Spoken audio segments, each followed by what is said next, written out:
Meet Libby, the library reading app.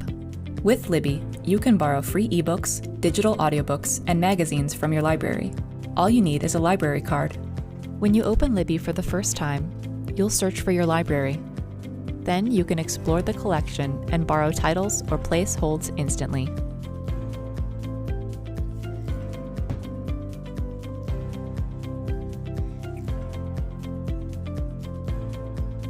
On your shelf, you'll find all your loans, holds, and tags.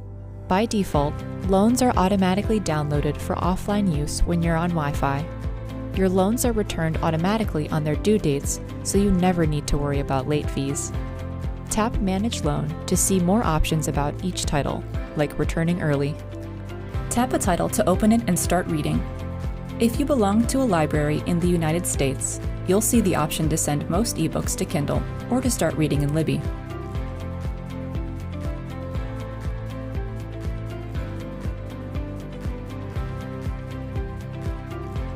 Use the footer to search, visit your library, access your shelf, and see your timeline. You can also open your current read. In the Libby menu, you can see your notifications, add a library, get help, and more. Download Libby to start borrowing today. Happy reading!